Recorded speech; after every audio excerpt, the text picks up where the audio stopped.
Baik, terima kasih. Bismillahirrahmanirrahim. Assalamualaikum warahmatullahi wabarakatuh. Alhamdulillahirabbil alamin wa bihi nasta'inu ala umuri dunya waddin. Wassalatu wassalamu ala asyrafil mursalin nabiyyina Muhammadin wa ala alihi wa sahbihi ajma'in, amma ba'd. Pada yang saya hormati Kepala Dinas Pekerjaan Umum, kemudian Kepala Dinas Perindustrian dan Perdagangan, dan juga Kepala Balai PSDA Kabupaten Banyumas rahimahumullah. Kemudian yang saya hormati pula segenap Bapak dan Ibu serta saudara-saudari dari Dinas PU, Disperindak, dan juga Balai PSDA Kabupaten Banyumas rahimahumullah ta'ala. Marilah kita panjatkan rasa syukur kita kepada Allah tabaraka wa ta'ala yang telah melimpahkan kepada kita semuanya taufik, kesehatan, dan juga kesempatan sehingga pada siang hari ini kita bisa kembali berjumpa, bisa kembali berkumpul ya, dalam kajian rutin ba'da zuhur seperti biasa. Alhamdulillah, maka kita berharap pada Allah Subhanahu wa ta'ala agar yang utama tentunya Allah karuniakan kepada kita keikhlasan. Kemudian kita juga berharap mudah-mudahan apa yang kita pelajari bersama bisa menjadi ilmu yang bermanfaat baik di dunia maupun di akhirat. Allahumma amin. Baik, Bapak Ibu sekalian rahimani wa rahimakumullah. Sami sehat sedanten nggih. Alhamdulillah nggih. Insyaallah kita akan masih melanjutkan beberapa adab atau etika ketika berdoa kepada Allah Subhanahu wa ta'ala ya. Dan kita sudah membahas beberapa pertemuan ya. Mungkin kita sedikit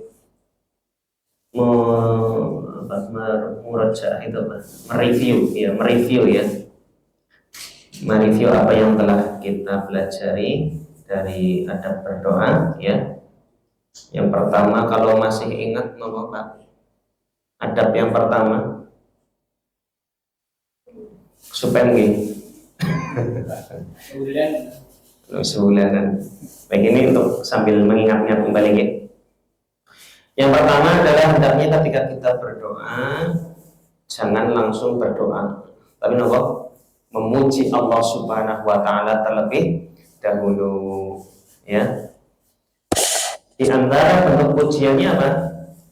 Yaitu dengan menyebut nama Allah yang sesuai dengan isi permohonan kita ya. Ketika kita minta rezeki, maka nama yang kita sebut apa? Ya Razzaq. Contoh gitu, contoh. Kita meminta kesembuhan dari penyakit apa?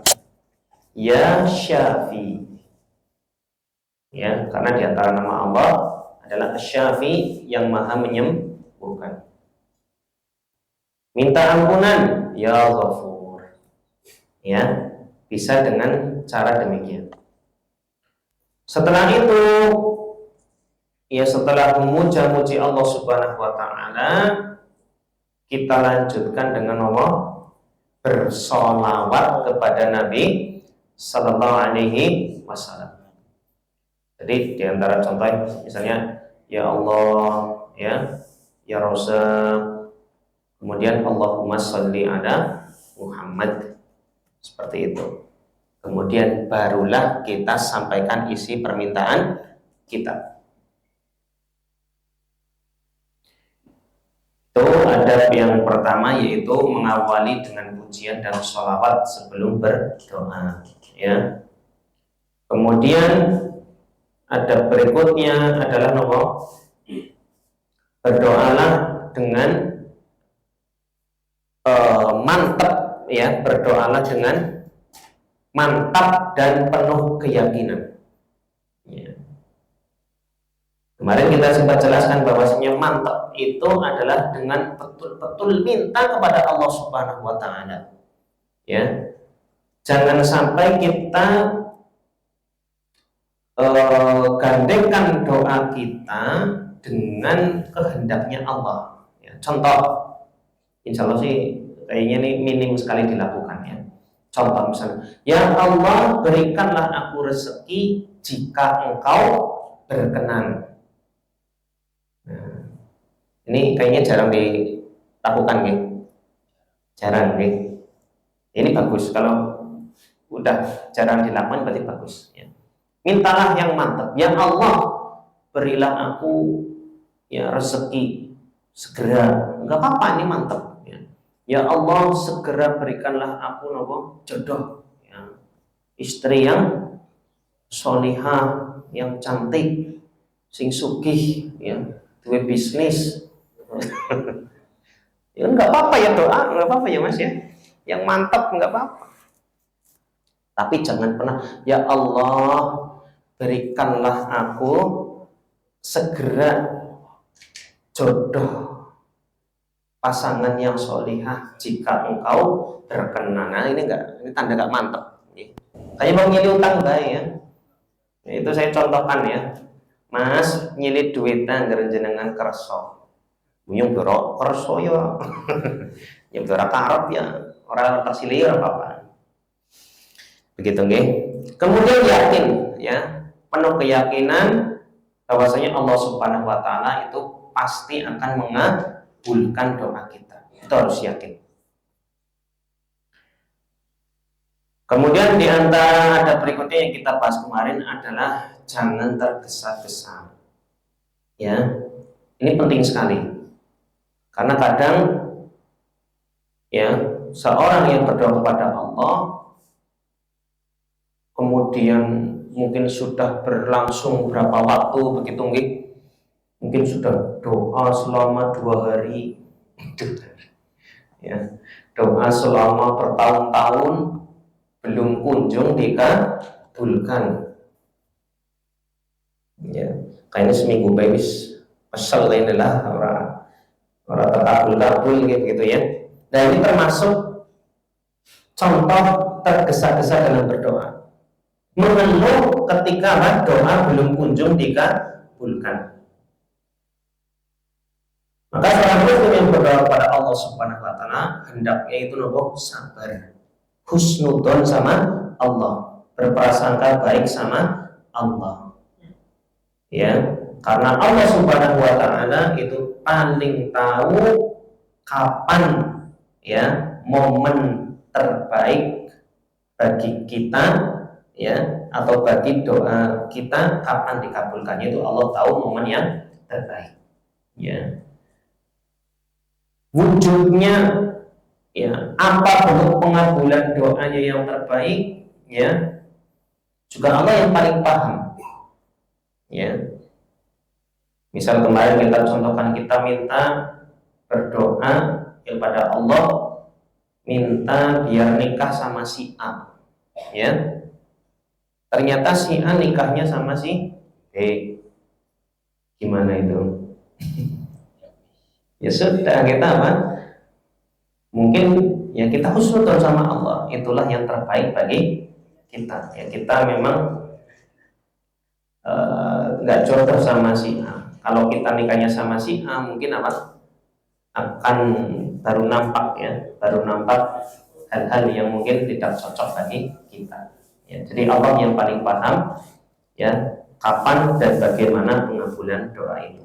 Tugas kita adalah sabar ya, terus berdoa kepada Allah Subhanahu wa taala. Itu nggih. Kemudian ada yang akan kita bahas hari ini adalah ya, kalau ada di tema itu disebutkan menata lahir dan batin kita ketika berdoa ya. Menata lahir dan batin. Apa maksudnya?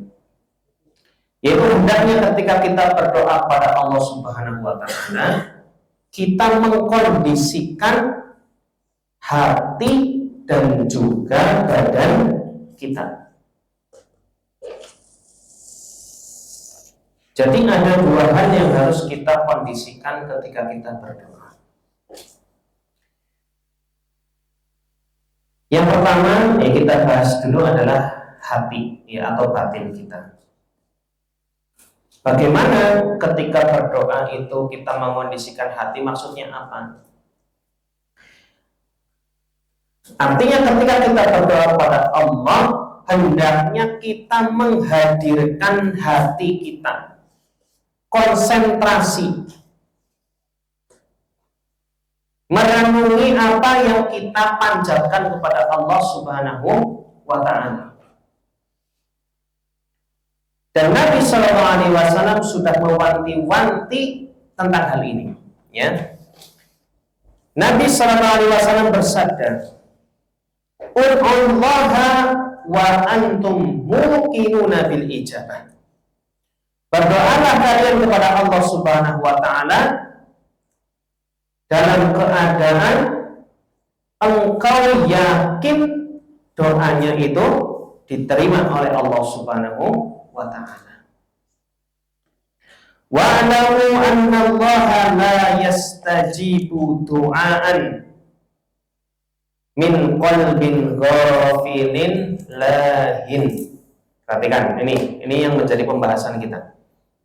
Sesungguhnya Allah Subhanahu wa Ta'ala itu tidak akan menerima doa dari hati yang lalai, tidak fokus, tidak konsentrasi, lahin, dan main-main. Hadis ini diriwayatkan oleh Imam At-Tirmidzi dan dinilai hasan oleh Syekh Al-Albani rahimahullahu ta'ala. Ya. Jadi dari hadis tadi kita tahu Allah Subhanahu wa Ta'ala itu enggak akan mengabulkan doa dari orang yang ketika berdoa hatinya lalai, tidak fokus, tidak konsentrasi, enggak merenungi apa yang ia panjatkan kepada Allah Subhanahu wa Ta'ala. Ya. Maka ketika kita berdoa hendaknya menghadirkan hati. Pahami, renungi apa yang kita panjatkan kepada Allah Subhanahu wa Ta'ala. Jangan hanya lisannya saja yang bergerak, komat kamit, tapi hatinya kosong. Bisa terjadi nggak ini? Lisannya berdoa, ya, tangannya juga menengadah ke atas, tapi hatinya tidak konsentrasi. Bisa terjadi ini? Sangat bisa, sangat bisa. Jadi ini sambil introspeksi, kenapa doaku belum terkabul? Barangkali ini modelnya. Ya, kesalahan yang kita lakukan adalah tidak atau kurang konsentrasi ketika berdoa. Ya, makanya kalau kita berdoa dengan di antara hal yang bisa membantu, kita berdoa dengan redaksi-redaksi yang bahasa Arab, ya kita pelajari artinya, pelajari kandungan dari doa tersebut. Itu. Atau kalau memang sulit, ya bahasa Arab orang mudeng-mudeng, ya belum mudeng, ya pakai bahasa kita, bahasa keseharian kita, ya tidak masalah. Itu biasanya lebih ya, intinya tujuannya adalah agar kita merenungi doa yang kita panjatkan kepada Allah Subhanahu wa Ta'ala, ya. Daripada itu tentu lebih baik, ya, minta dengan bahasa sendiri lebih baik daripada doa bahasa Arab tapi nggak paham maknanya, kurang fokus jadinya. Tapi tentu lebih baik, lebih bagus, ya, adalah doa berbahasa Arab yang diambil dari ayat-ayat Al-Quran atau hadis Nabi Sallallahu Alaihi Wasallam plus tahu artinya, itu lebih bagus, ya, lebih bagus, ya. Itu yang pertama adalah mengkondisikan hati. Kemudian tinggal tugas berikutnya adalah mengkondisikan badan. Ya, mengkondisikan badan. Bagaimana caranya? Ya, di antara caranya adalah ketika kita berdoa kepada Allah Subhanahu wa taala, ya, ada beberapa hal, ya, ada beberapa poin. Yang pertama, kita kondisikan badan kita menghadap kiblat. Ya. Kemudian yang kedua adalah dengan mengangkat kedua tangan.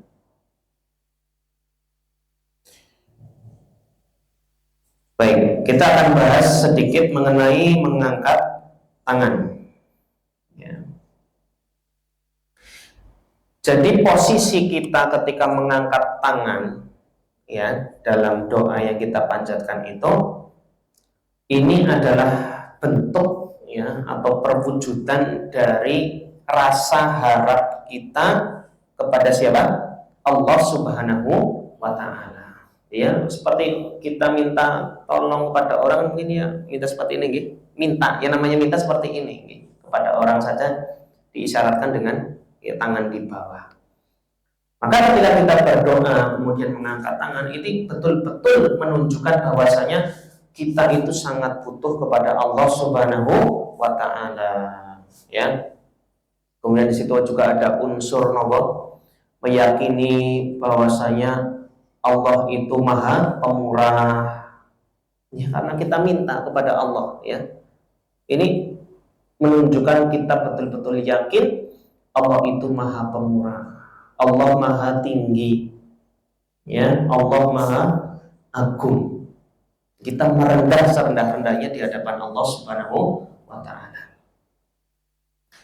Dan ada keistimewaannya Bapak Ibu sekalian, rahimakumullah. Nabi sallallahu alaihi wasallam bersabda, "Innallaha hayyun karimun." Sesungguhnya Allah Subhanahu wa taala itu Maha Pemalu dan Maha Pemurah. Ya, Allah itu Maha Pemalu dan Maha Pemurah. Idza rafa'a ar-rajulu ilaihi yadayhi an yaruddahuma sifran khaibatain. Allah itu malu, ya, jika ada seseorang berdoa kemudian mengangkat kedua tangannya, ya, lalu orang itu nggak dapat apa-apa. Allah itu malu, ya, jika ada orang minta dengan Allah sudah mengangkat tangan kemudian nggak dapat apa-apa. Artinya apa? Potensi terkabulnya doa dengan posisi mengangkat tangan itu lebih besar dikabulkannya, ya, daripada doa yang tidak dengan mengangkat tangan. Itu ada keutamaannya tersendiri. Hadis ini atau hadis tersebut adalah riwayat Abu Dawud dan Tirmidzi dan dinilai sahih oleh Syekh Al-Albani rahimahullahu ta'ala. Namun Bapak Ibu sekalian rahimakumullah, mengangkat tangan ini tidak dilakukan di sembarang momen, okay? Tidak semua doa yang dipanjatkan itu kemudian apa? Mengangkat tangan. Ada momen-momen di mana tidak perlu mengangkat tangan, ya. Ada momen-momen, ya, isyaratnya adalah dengan jari misal seperti ini, ya. Ada yang boleh mengangkat tangan, ya. Namun tidak kita akan bahas semua karena ini butuh perincian yang cukup detail, ya. Namun mungkin ini sedikit memberi kaidah. Intinya selama doa itu umum, ya, doanya itu nopo umum, ya tidak ada ketentuan dari syariat, ya harus seperti ini, harus seperti itu, atau dilarang seperti ini, dilarang seperti itu, maka asalnya adalah mengangkat tangan, ya, karena itu yang lebih utama. Jadi misal doa bebas nih, doa yang bebas, ya, ketika kita panjatkan kepada Allah Subhanahu wa taala di momen-momen, ya, misalnya antara adzan iqomah, ya, kemudian di sepertiga malam, doa yang sifatnya bebas, ya, maka saat itu kita mengangkat tangan. Ya, adapun momen tertentu, misal ini salah satu contohnya adalah misalnya sebagai khotib, sebagai khotib Jumat.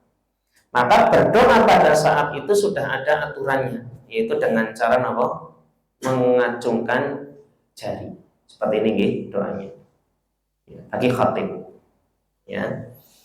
Atau ketika istisqa minta hujan, ya. Maka cara mengangkat tangannya itu bisa lebih tinggi, ya, sampai ketiaknya kelihatan, ya, seperti ini, ya, tangannya di atas. Ini kalau kondisi-kondisi genting, ya, misalnya minta hujan, ya, kemudian mungkin tertimpa musibah, ini boleh dengan ini doa dalam kondisi yang berat. Namun kalau kondisinya umum, ya, kita doa minta dilancarkan rezeki, ya, minta jodoh, ya, jodoh umumnya, ya, minta surga seperti itu, maka apa? Dilakukan bisa dengan, ya, para ulama menjelaskan, kita angkat tangan itu sejajar pundak, ya, sejajar pundak, kemudian bisa dirapatkan, ya, bisa juga direnggangkan sedikit, bisa seperti ini, bisa direnggangkan sedikit. Kemudian, ya, boleh juga telapak tangan itu menghadap wajah kita, kemudian punggungnya menghadap sana, depan. Boleh juga seperti ini, di punggungnya dihadapkan ke langit, ya, sedangkan telapak tangannya dihadapkan ke bumi, itu bisa, ya. Jadi itulah yang dijelaskan oleh para ulama, boleh milih, ya, boleh milih beberapa cara tadi, ya, maksudnya yang tadi yang dirapatkan atau sedikit renggang gitu, ya, kemudian bisa menghadap ke langit atau menghadap wajah, seperti itu.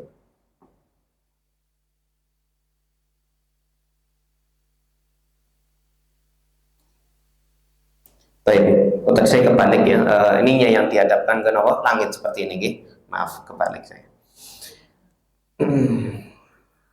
Kemudian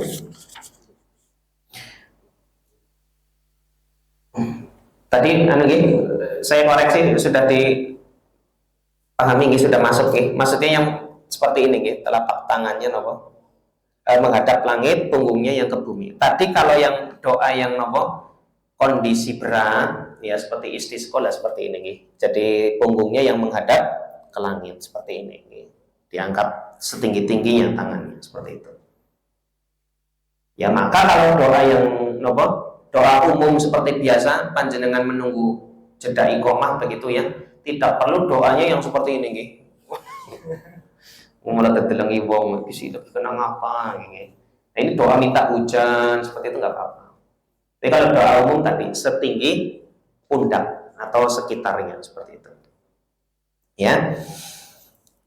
Kemudian kondisi badan berikutnya yang dikondisikan bisa adalah kalau memungkinkan berwudu terlebih dahulu dalam kondisi suci. Maka, ya, 3 hal tadi ini mudah-mudahan mewakili, ya, kondisi badan yang terbaik, yaitu pertama adalah menghadap kiblat, mengangkat tangan, dan juga berwudu terlebih dahulu, ya. Baik, masih ada waktu, Pak? nah, sesi berikut ini. Nah ini maksudnya sesinya masih materi atau ya sedikit ya, sedikit. Baik. Untuk sedikit melengkapi ya materi di siang hari ini, ya mungkin ini termasuk pengkondisian lisan ya, pengkondisian apa? Lisan. Jadi ketika kita berdoa, Bapak Ibu sekalian rahimakumullah, hendaknya kita memilih redaksi-redaksi doa yang singkat, padat, jelas, tapi dalam maknanya. Ya, ini mungkin sudah kita singgung di pertemuan lalu. Ya, karena Nabi Shallallahu Alaihi Wasallam disebutkan ya di dalam sebuah hadis yang diriwayatkan oleh Aisyah radhiyallahu anha, beliau mengatakan, karena Rasulullah Sallallahu Alaihi Wasallam yastahibbul jawami'a minat du'ai. Nabi Sallallahu Alaihi Wasallam itu sangat suka dengan doa yang jami'. Doa yang jami' itu gimana? Doa yang singkat namun syarat makna. Doa yang singkat namun syarat makna. Maknanya luas. Ya, dengan lafaz yang sedikit tapi maknanya luas. Wa yad'u ma siwa dzalika, dan beliau meninggalkan doa-doa yang selain itu. Jadi beliau nggak suka doa yang bertele-tele ya. Namun maknanya nggak dalam gitu ya, singkat padat orang jelas. Ya mungkin seperti itu ya, orang singkat, orang padat, orang jelas ya, seperti itu ya. Ini hadis riwayat Abu Dawud.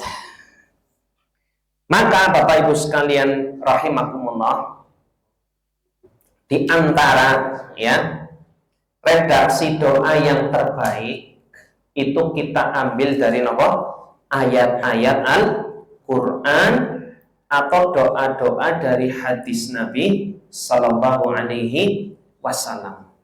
Insya Allah ya, di zaman kita yang modern sekarang ini tidak sulit mendapatkan contoh-contoh redaksi-redaksi doa dari ayat maupun hadis Nabi Sallallahu Alaihi Wasallam. Panjenengan cari saja ya, ya misalnya doa melunasi hutang begitu ya, sudah ada ya, sudah ada. Tinggal kita mau nyari, kita mau belajar atau tidak. Dan itu lebih utama daripada kita doa ngarang sendiri. Ya Allah, aku untuk utang segini-segini gitu ya. Biasanya bertele-tele, kurang singkat padat ya, dan maknanya biasanya kurang dalam. Ya contoh saja kemarin saya sampaikan kepada ya pertanyaan kemarin ya, contoh doa sapu jagat niku nggih, doanya sangat ringkas ya. Sapu jagat masih ingat kemarin artinya apa? Ya mencakup semuanya. Kalau kita cek di kamus besar bahasa Indonesia itu, sapu jagat artinya adalah mencakup semuanya. Kudu sapu sing gedene napa? Sejagat ya. Dulu saya kecil bayanginnya seperti itu, yang sapu jagat itu. Jejere bumi ana sapu ada gede banget. Jenenge bocah cilik. Ya. Tapi sapu jagat artinya mencakup semuanya. Maka arti dari kenapa dinamakan doa sapu jagat, karena doa itu mencakup ya semua isi permintaan seorang hamba secara umum ya. Kan Rabbana atina fid dunya hasanah, minta kebaikan dunia apa saja ini banyak sekali ya, sehat, rezeki lancar, bojone ayu, bojone gagah, masuk di sini. Rumah yang nyaman masuk. Kebaikan akhirat juga bisa masuk surga ya, dibangkitkan dalam kondisi yang baik ya, di alam kubur kondisinya baik ya, di padang mahsyar ketika dikumpulkan ya dapat naungan Allah Subhanahu wa taala ya, dihisab dengan hisab yang mudah, ini sudah masuk. Ya, gari-garine kita mau merenungi enggak ya kandungan doa tersebut. Dan waqina adzabannar, dijauhkan dari ya api neraka. Ya, ini contoh saja sekedar doa yang familiar di masyarakat kita. Nah, doa-doa yang seperti ini nih doa yang disukai oleh Nabi Sallallahu Alaihi Wasallam. Maka hendaknya ya kita mencontoh atau meneladani beliau Sallallahu Alaihi Wasallam dalam berdoa. Dan kita masih bisa mencari redaksi-redaksi doa yang lain, baik di ayat maupun di hadis Nabi Sallallahu Alaihi Wasallam. Maka demikian materi pada siang hari ini. Ya, mudah-mudahan menjadi ilmu yang bermanfaat, ya bisa kita amalkan dalam kehidupan sehari-hari. Monggo Mas Panji.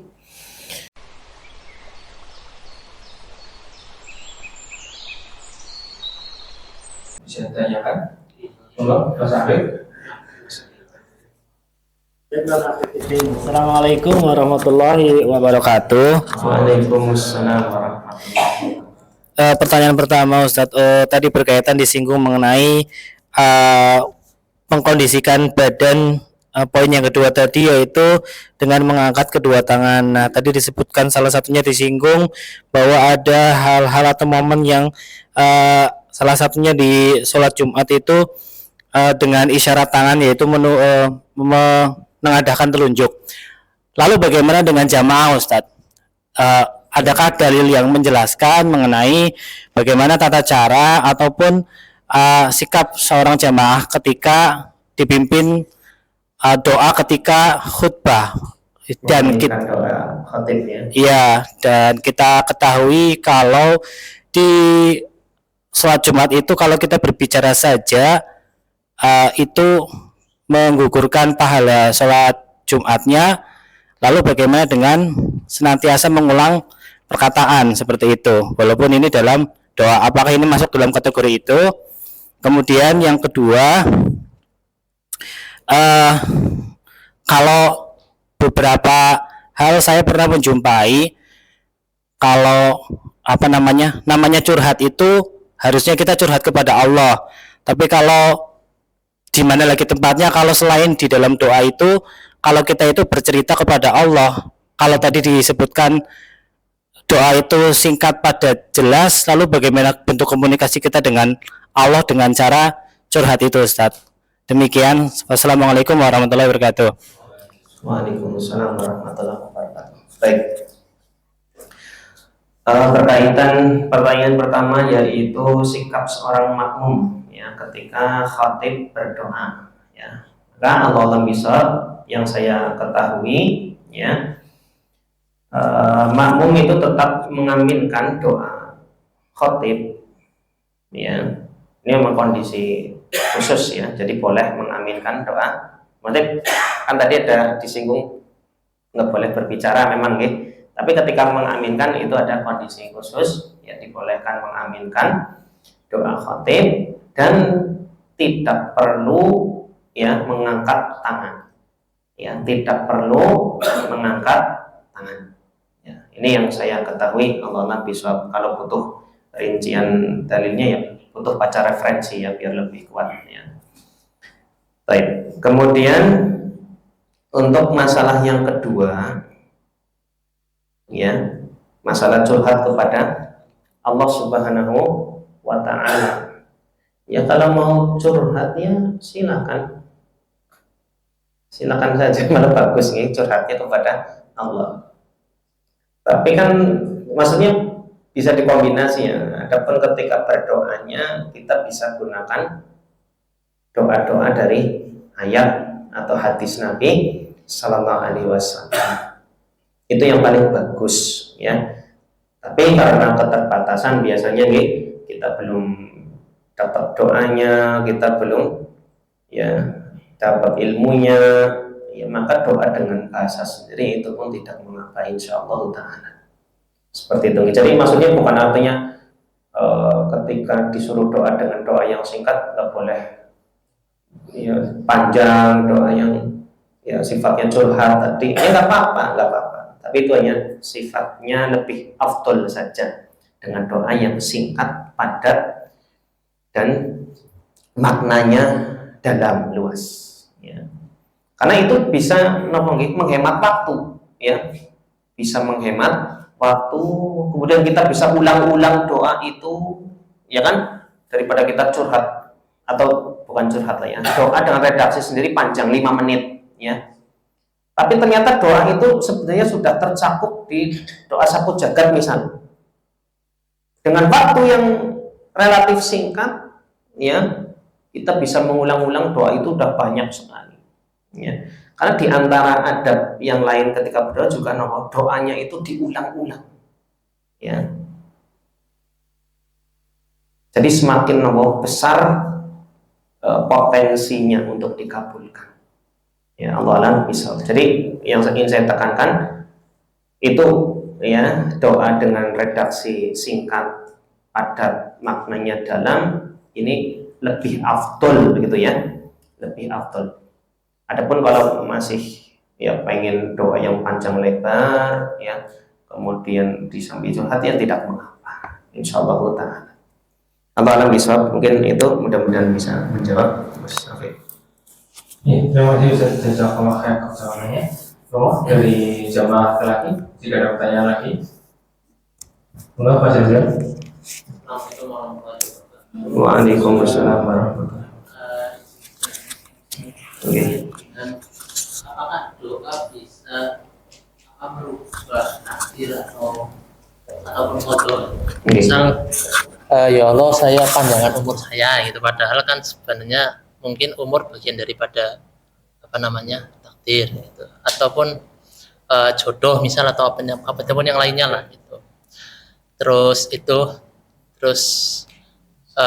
ataupun misal doa, ya Allah, semoga saya bisa menciptakan mesin waktu biar bisa kembali ke belakang gitu lah. Itu gimana Kak? Walaupun kan katanya kan kembali ke belakang itu kan nggak bisa gitu kan. Terus yang kedua itu terkait ini gerakan berdoa gitu. Itu sih sebenarnya menjadi prasyarat atau tidak, karena pada saat sholat itu kadang-kadang kalau yang bermadzhab Syafi'i kan ada baca kunut ya. Nah itu kalau yang kata-kata tertentu itu ada yang seperti ini bertelungkup, ya, misal atau masyifani minal balai, itu kan kadang-kadang set kayak gini. Nah itu bagaimana gitu, aturannya atau seperti apa? Mungkin begitu saja Pak Ustadz. Terima kasih. Baik.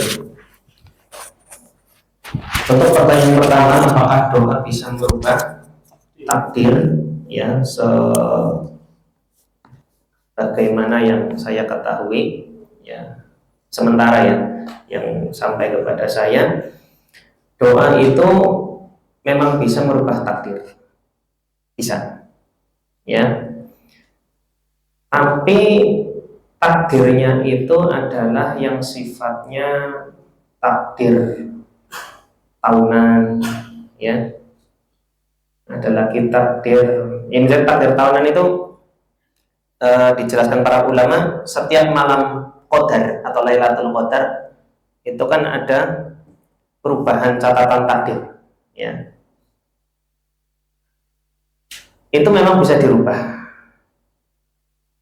Namun catatan takdir yang diinduk di pusat Lauhul Mahfuz, ya, itu nggak bisa dirubah. Jadi mungkin ini untuk memudahkan saja, ya Allah alam bisawab. Jadi mungkin di catatan induk itu sudah tertulis memang di tahun sekian, di waktu ini si A berdoa minta ditambahkan umurnya. Kemudian nanti, ya, ketika ada revisi takdir, revisi takdir. Salah ya, Allah ya, ya, maka ada perubahan catatan itu, ya, itu juga sudah tertulis di Lauhul Mahfuz, ya. Seperti orang yang menjalin silaturahim gitu ya, itu kan ada keutamaan juga, bisa memanjangkan umur. Ya memang terjadi perubahan, tapi perubahan di catatan takdir yang bukan induk, ya, bukan pusat, sifatnya seperti itu. Adapun catatan induk takdir yang di Lauhul Mahfuz ini sudah paten. Ya mungkin berisi, ini untuk memudahkan saja ya, mungkin berisi catatan perubahan-perubahan tadi. Ya. Jadi Oke, pertama umurnya swidak, ya, gara-gara seneng silaturahim, jadi swidak siji. Tanggung teman ya Pak. Misalnya jadi swidak 65. Ya semua itu sudah tercatat di Lauhul Mahfuz. Ya. Jadi mungkin itu yang bisa menjawabnya. Jadi diantaranya mungkin yang berubah adalah catatan takdir yang sifatnya tahunan ada. Ya. Nanti perubahan di situ itu sudah tercatat di Lauhul Mahfuz. Ya. Allah bisa. Itu yang saya pahami dari penjelasan para ulama. Ya. Kemudian yang kedua, adapun ketika praktek kunut subuh, ya doanya berarti secara umum seperti ini, ya. Adapun yang seperti ini Allah saya juga belum paham, jadi nggak bisa menjawab. Ya. Kalau saya sendiri juga misalnya di belakang imam yang pakai kunut, ya saya doanya seperti ini, karena itu yang saya pahami. Ya, ini karena bentuk doa secara umum, ya, doa secara umum. Adapun yang dibalik seperti yang Allah alam bisa, saya nggak bisa menjawab, ya, hal tersebut. Dan juga ada doa-doa yang memang nggak perlu mengangkat tangan. Contoh, ya, doa iftitah itu kan doa, ya, tapi kan kita nggak perlu sudah gini baik Allah Akbar kayak gimana gitu. Itu tidak perlu, ya. Atau doa di sebelum salam, itu juga doa, ya, tapi kita tidak perlu mengangkat tangan saat itu. Jadi memang ini butuh rincian lagi sebenarnya, gitu. Cuma yang tadi kita menjurus pada yang kita bahas saja, yaitu doa yang sifatnya umum. Maka caranya adalah dengan mengangkat tangan setinggi pundak, ya. Kemudian tadi boleh dirapatkan, boleh diregangkan.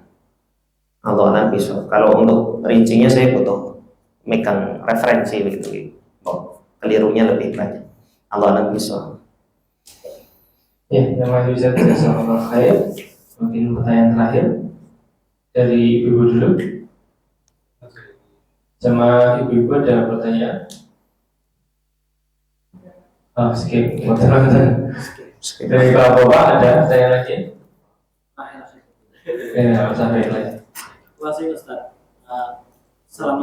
Assalamualaikum warahmatullahi wabarakatuh. Pertanyaan terakhir Ustadz, kami pengen tahu bagaimana sebetulnya adab yang dicontohkan Nabi ketika selesai sholat itu. Apakah benar bahwa setiap selesai sholat Nabi jarang melaksanakan doa setelah berzikir begitu selesai saja, atau bagaimana? Lalu adab doa yang seperti apa yang Nabi praktekkan ketika selesai sholat? Apakah sama juga memuji Allah seterusnya sehingga selesai kemudian panjang redaksinya kah, atau seperti apa? Begitu, tolong dijelaskan Ustadz, kalau bisa dengan dalilnya. Syukran Ustadz. Baik.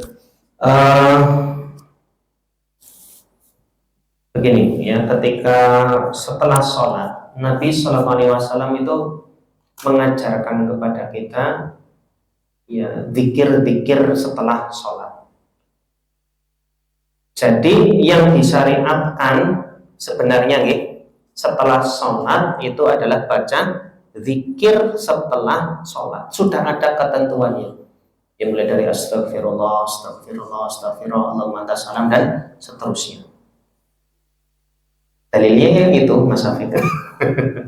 Dalilnya itu, ya, macam-macam, banyak sekali itu, ya. Nabi SAW membaca ini, membaca itu ketika setelah sholat.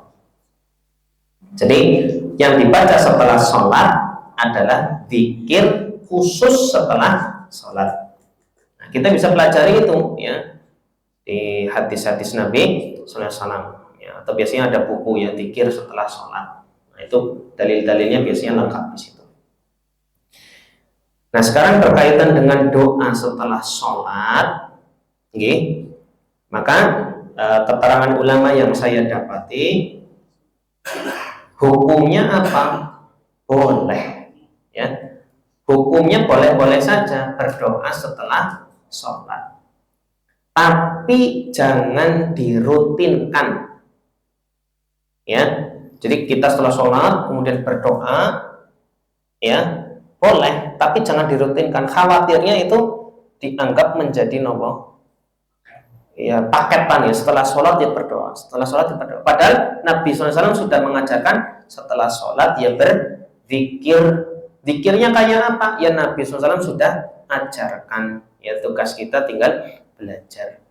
Jadi kalau misalnya lagi ada kebutuhan untuk berdoa, ya nggak apa-apa. Ya setelah sholat kita berdoa, tidak mengapa. Dan yang mungkin perlu diperhatikan juga, doa setelah sholat itu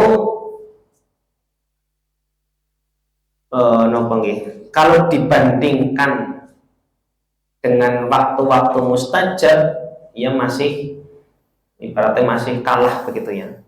Contoh waktu mustajab kapan? Ya sebelum iqomah, ya sebelum iqomah. Jadi setelah adzan sebelum iqomah itu justru waktu yang lebih mustajab untuk berdoa. Maka kita manfaatkan waktu itu untuk berdoa. Jadi potensinya lebih besar. Okay. Tapi saya ulangi sekali lagi, berarti orang donga setelah sholat boleh, tapi kata para ulama jangan dirutinkan, ya khawatirnya bok dikira sepaket anggapannya menjadi pas sholat donga. Padahal situ sudah diajarkan untuk zikir setelah sholat seperti itu.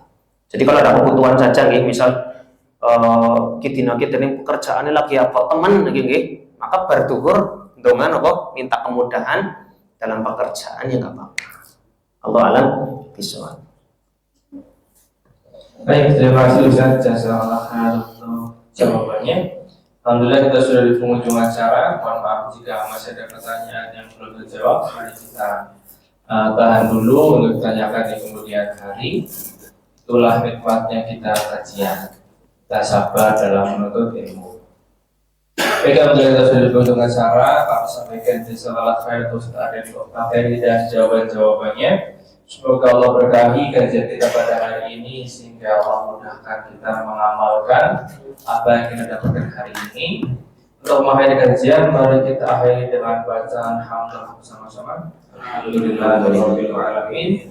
Dan semoga dan rahmatul majelis. Subhanallahumma wa bihamdika, asyhadu an la ilaha illa anta, astaghfiruka wa atubu ilaik.